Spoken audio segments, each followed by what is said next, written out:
Cabinet విస్తరణ ఉంటుందో లేదో పక్కా సమాచారం అయితే లేదు, కానీ మంత్రులు మాత్రం జరగాలని కోరుకుంటున్నారట. కేబినెట్ విస్తరణ జరిగితే మంత్రుల శాఖలు సైతం మార్పులు చేర్పులు ఉంటాయనే వార్తలు వస్తున్నాయి. ప్రస్తుతం చూస్తున్న శాఖలపై అసంతృప్తిగా ఉన్న కొందరు అమాత్యులు విస్తరణ జరగాలని, తమ శాఖలు మారాలని కోరుకుంటున్నారట.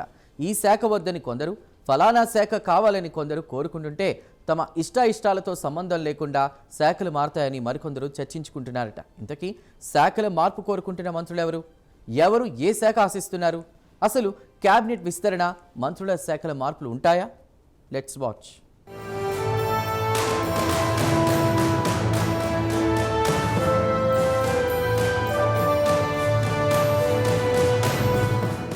తెలంగాణలో కేబినెట్ విస్తరణపై తరచూ చర్చ జరుగుతోంది. పూర్తిస్థాయి కేబినెట్తో ముందుకు వెళ్లడానికి సర్కార్ డిసైడ్ అయినట్లు వార్తలొస్తున్నాయి. ఇందులో భాగంగా ఎవరి ఈక్వేషన్లో వారు తమ ప్రయత్నాలు చేస్తున్నారు.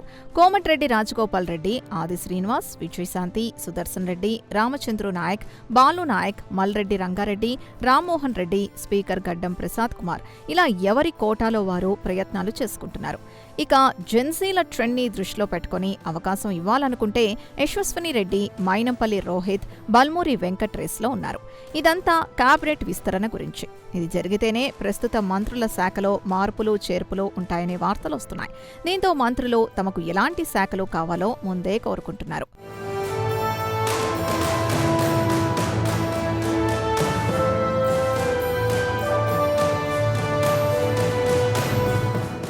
తెలంగాణ కేబినెట్లో మహిళా మంత్రులుగా ఉన్న సీతక్క, కొండా సురేఖ సైతం తాము చూస్తున్న శాఖల్లో మార్పులు కోరుకుంటున్నారట.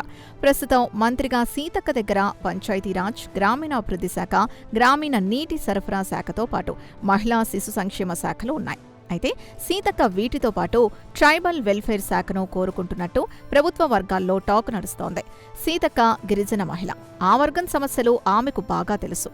ఆ శాఖ బాధ్యతలిస్తే తన సామాజిక వర్గానికి చెందిన వారి సంక్షేమానికి కృషి చేయాలనే ఆలోచనతో సీతక్క ఉన్నట్లు తెలుస్తోంది. ఇక మరో మహిళా మంత్రి కొండా సురేఖ అటవీ పర్యావరణ శాఖ, దేవాదాయ శాఖలు చూస్తున్నారు. ఈ శాఖల్లో మంత్రికి తెలియకుండానే సమీక్షలు జరిగిపోతున్నాయి.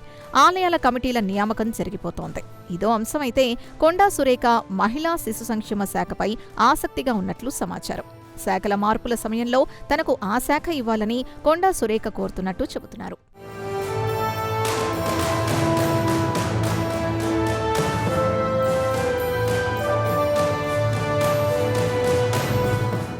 మంత్రి ఉత్తమ్ కుమార్ రెడ్డి తాను చూస్తున్న ఇరిగేషన్ శాఖపై సంతృప్తిగా ఉన్న సివిల్ సప్లైస్ శాఖపై పెద్దగా ఇంట్రెస్ట్ చూపించడం లేదనే చర్చ ఉంది.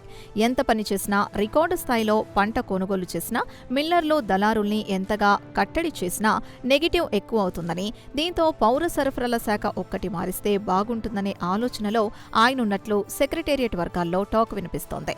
ఇలాగే కోమటిరెడ్డి వెంకటరెడ్డికి సినిమాటోగ్రఫీ శాఖపై పెద్దగా పట్టులేదు. పైగా ఆ శాఖపై ఆయన అంత ఆసక్తిగా కూడా లేరంటున్నారు.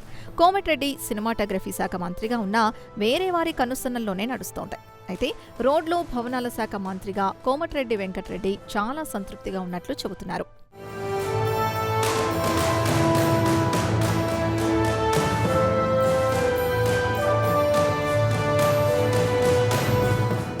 ఇక శాఖల మార్పులు జరిగితే డిప్యూటీ సీఎం భట్టి విక్రమార్క చూస్తున్న శాఖల్లో ఒకటి శ్రీధర్ బాబు, పొంగులేటి శ్రీనివాసరెడ్డి, దామోదర్ రాజనరసింహ పర్యవేక్షణలో ఉన్న కొన్ని శాఖలు మారతాయనే చర్చ కూడా జరుగుతోంది. ఆర్థిక శాఖ, ఇండస్ట్రీస్, రెవెన్యూ శాఖల మార్పులు ఉండొచ్చంటున్నారు. ప్రస్తుతం ముఖ్యమంత్రి చూస్తున్న ఎడ్యుకేషన్, హోం, అలాగే క్రీడా శాఖ బాధ్యతల్ని సైతం మార్చే అవకాశం ఉన్నట్లు సమాచారం. కేబినెట్ విస్తరణతో పాటు మంత్రుల శాఖల్లో అనూహ్య మార్పులు జరిగే అవకాశాలున్నాయనే ప్రచారమైతే బలంగానే ఉంది. అయితే కేబినెట్ విస్తరణతో కర్ణాటక కాంగ్రెస్లో ముసలం మొదలైంది. ఈ పరిణామాలతో అసలు తెలంగాణలో కేబినెట్ విస్తరణ గానీ, శాఖల మార్పులు చేర్పులు గానీ ఉంటాయా? ఈ పరిస్థితుల్లో అంత రిస్క్ చేస్తారా అనే చర్చ కూడా మరోవైపు నడుస్తోంది.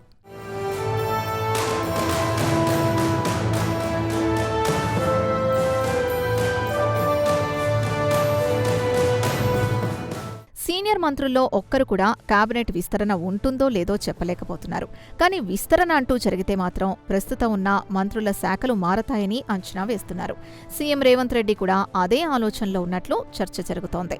మార్పు అనివార్యమని సీఎం ముందుకెళ్తారా, రిస్క్ వద్దని సైలెంట్ అవుతారా అన్నదే అసలు పాయింట్. అయితే వచ్చే ఎన్నికల్లో గెలవాలంటే రిస్క్ చేయక తప్పదనుకుంటే మాత్రం కేబినెట్ విస్తరణలో ఊహించని మార్పులు చోటు చేసుకునే అవకాశం ఉంది. మొత్తానికి కేబినెట్ విస్తరణ, శాఖల మార్పులు చేర్పులపై సస్పెన్స్ అయితే అలాగే కొనసాగుతోంది.